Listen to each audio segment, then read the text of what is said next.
ASL Prime League.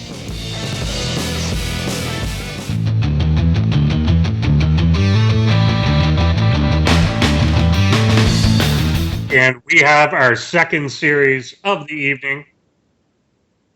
Over here on the right-hand side of the map, trying to earn his spot into the next round, it is our orange Protoss player. He is RayReign. And RayReign's opponent, only 2 wins away from moving on to the round of 8. It is Flipside's puCK.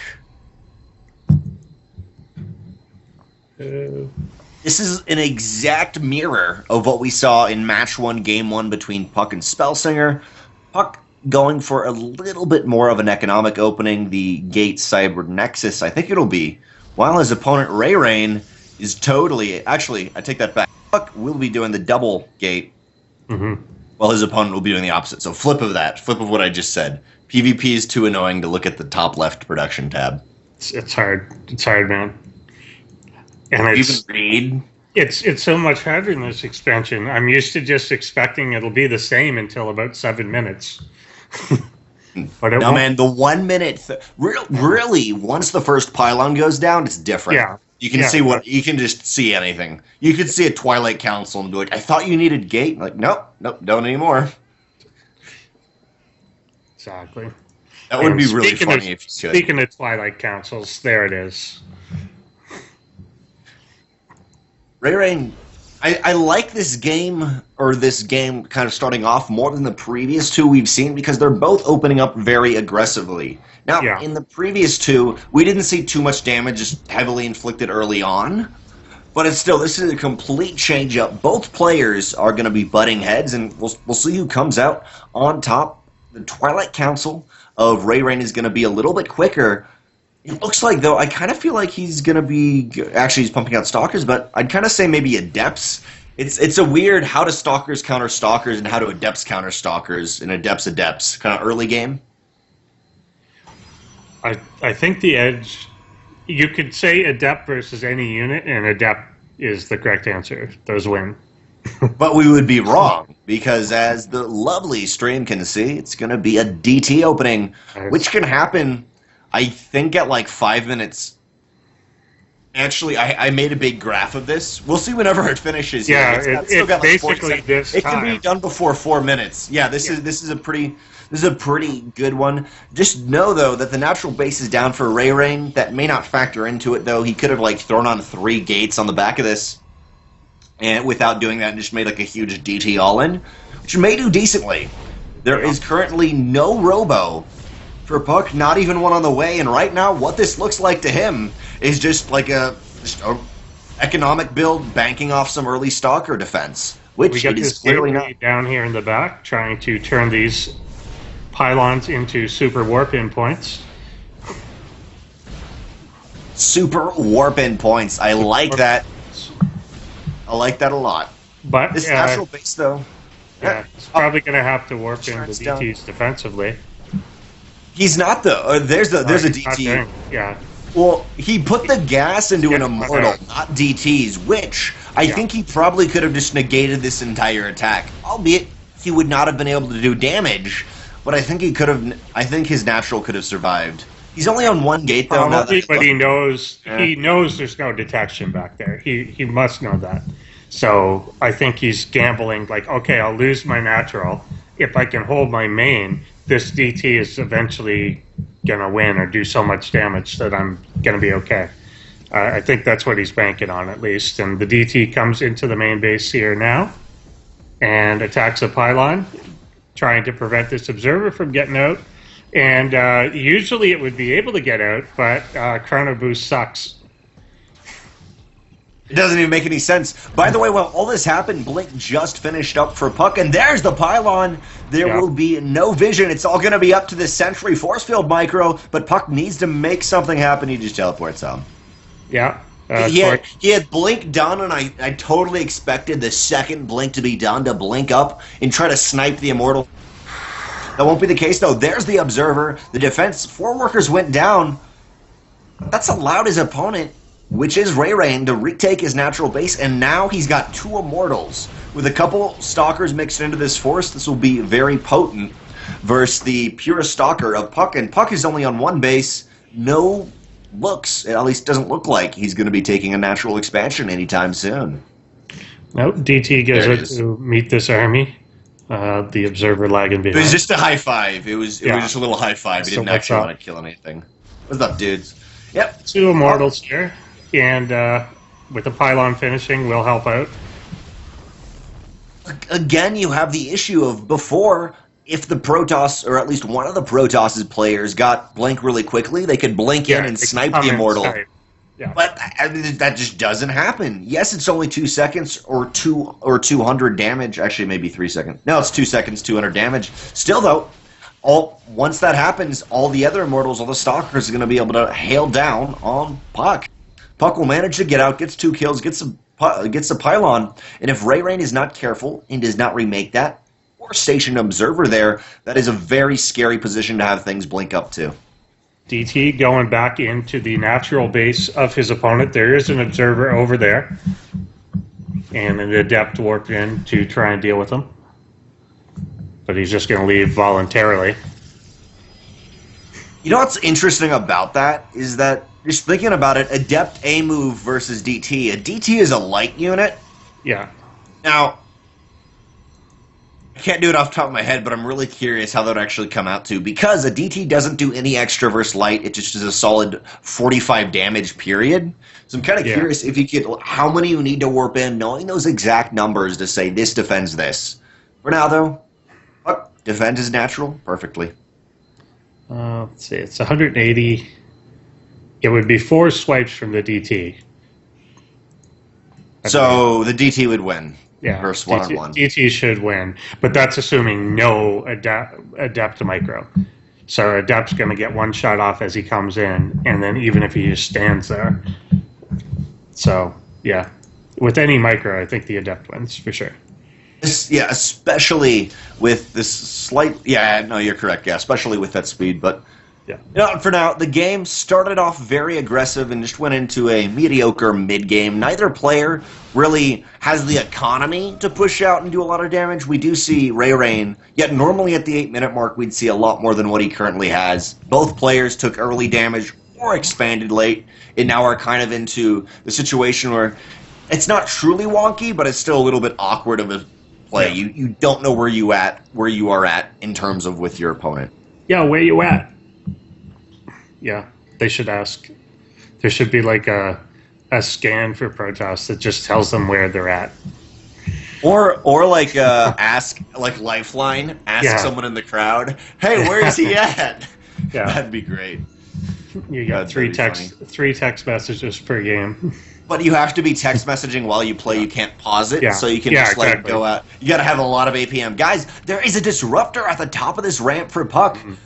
I mean, we have seen it just completely change games, and as you were mentioning, Ender Sword, every second it's not used is a second wasted, yet that may have given a prime opportunity for RayReign to move in. Nope, just going for the scout. Sees, okay, 2 pylons, 3 pylons, that's a scary thing to move up on into.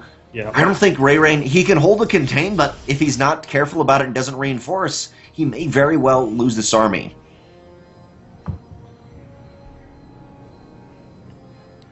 Two disruptors there now. Shooting one, a volley back. It does split up the army, though, in a kind of unique way. Yeah, just forcing the split is going to break kind of the way that you want to be attacking.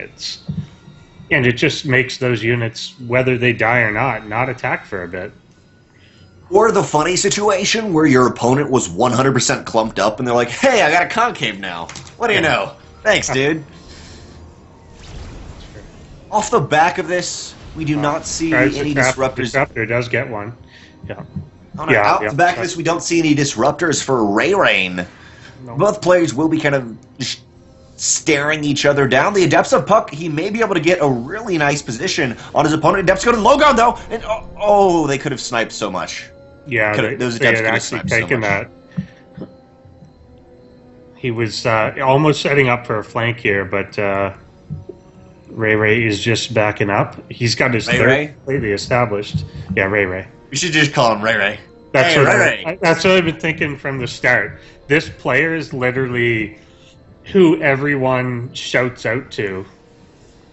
Like, yo, this is for my friend Steve and RayReign and them. This is the guy. Fantastic. This is the guy. That's the guy everyone let. Yeah, when you have the player, shout out to my grandma, RayReign. Okay, then. Whatever you say. Oh, those adepts actually use the shade to move in. They won't have a quick shade to get out of this. They will pick up 2 kills, and now Solus, or at least puCK, is forcing the fight, going to get right on top of his opponent. There it is, but the rest of his army is not quite there. Disruptor does do friendly fire damage. He's got to be really careful about that from RayReign, but while these adepts take up all the fire of RayReign, the natural or third base may be at jeopardy. That will not be the case, and now puCK moves in. Most of the army killed, yet there's a fantastic flank. Oh, beautiful. Yeah, he had that completely set up from the start here. The blink down onto that, and yeah, RayReign taking that game.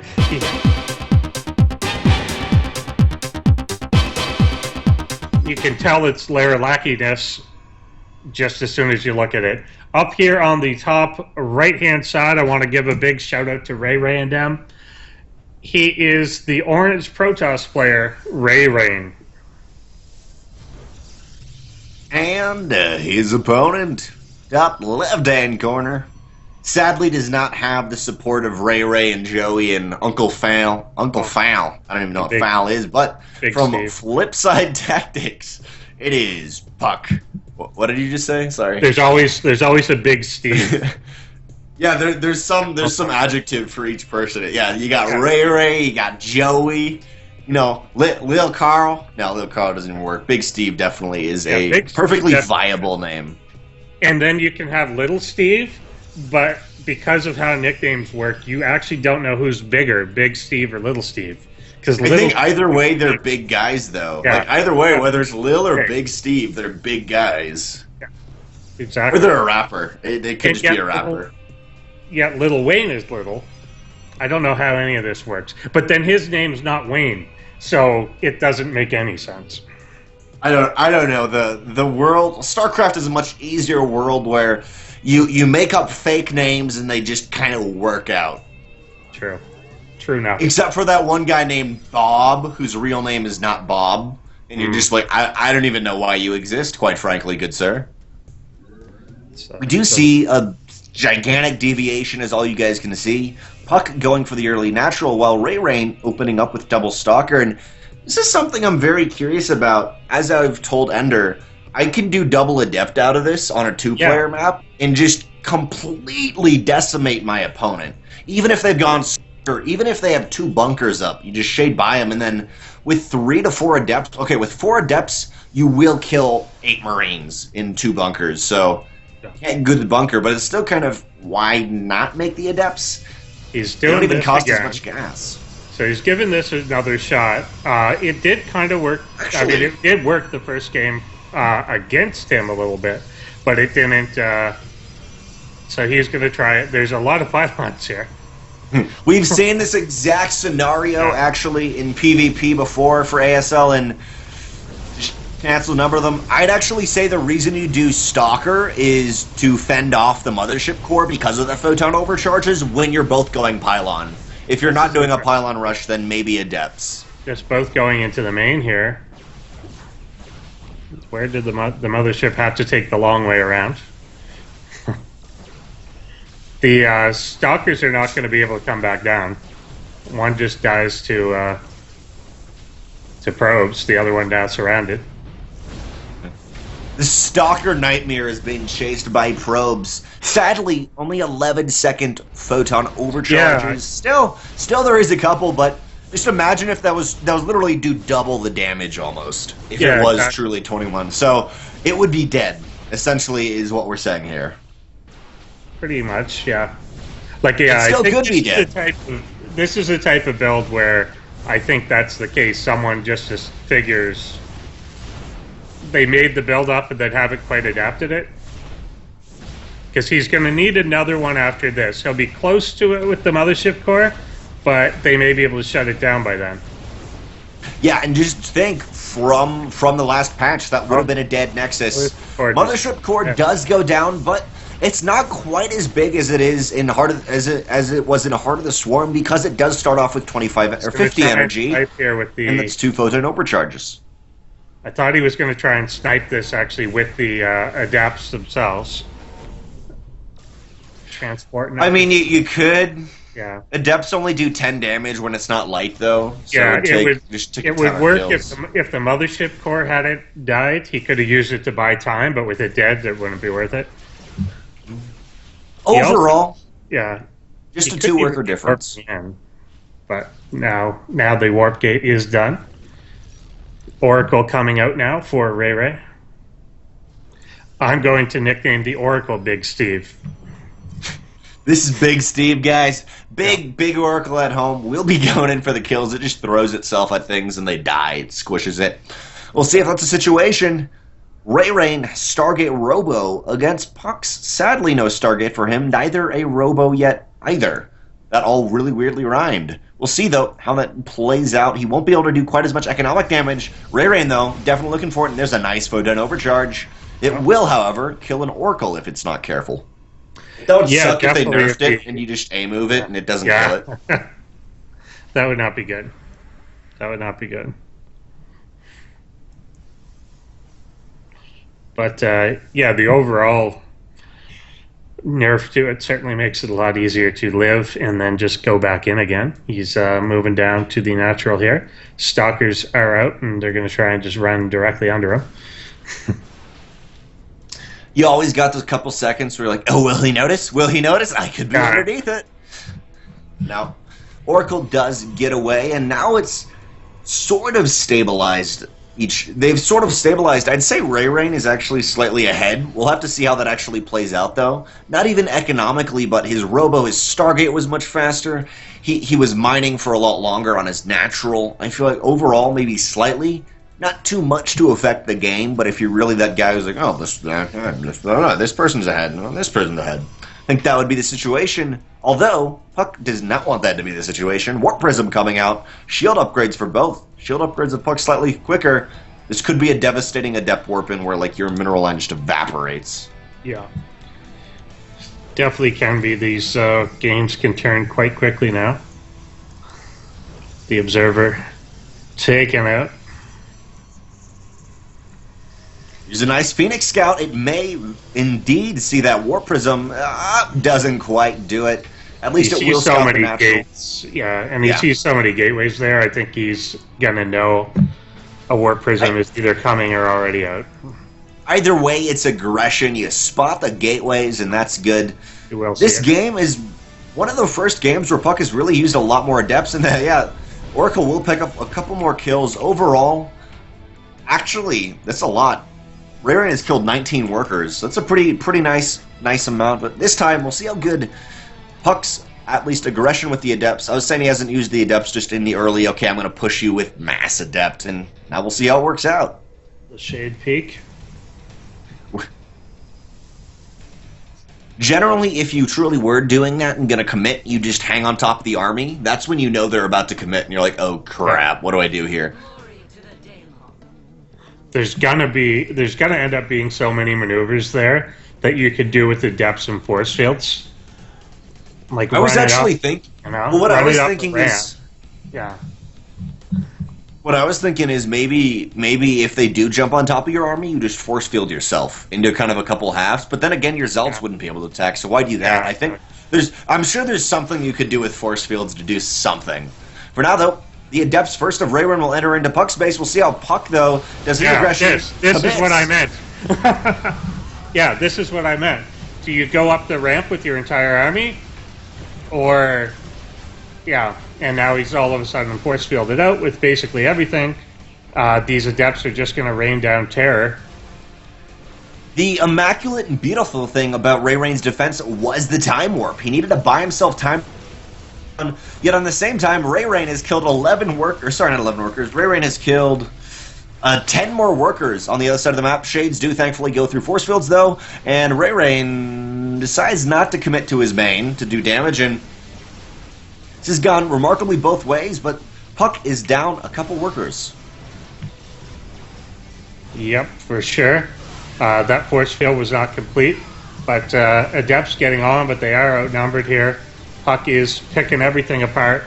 The warp prism will go down there at the last second, but I don't think he needs it anymore. Even with the warp ins from RayReign, he just had a little bit too much, and GG.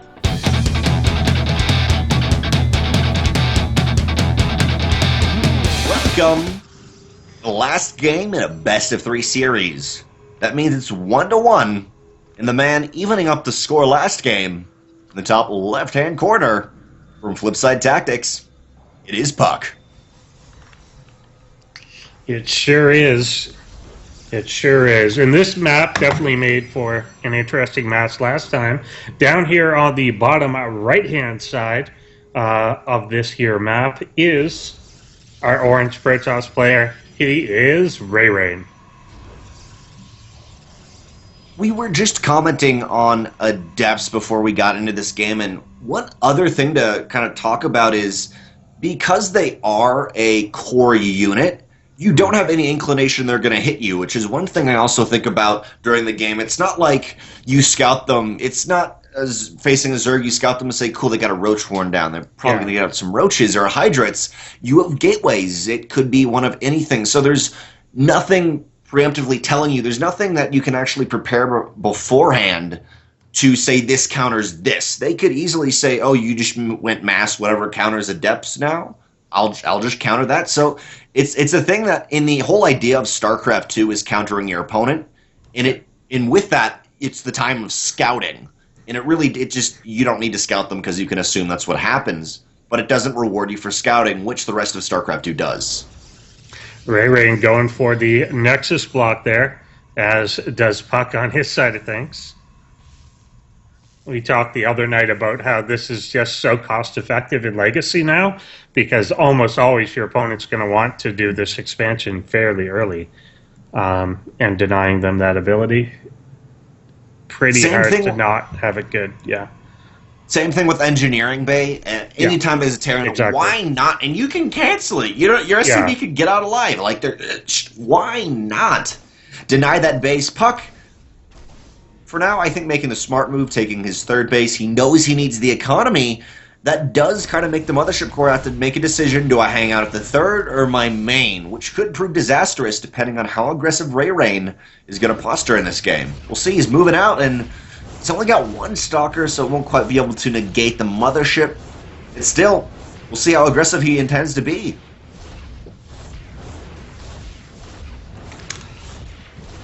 That pylon will fall. Now down here on the bottom left-hand side, RayReign is sneaking on in with a probe.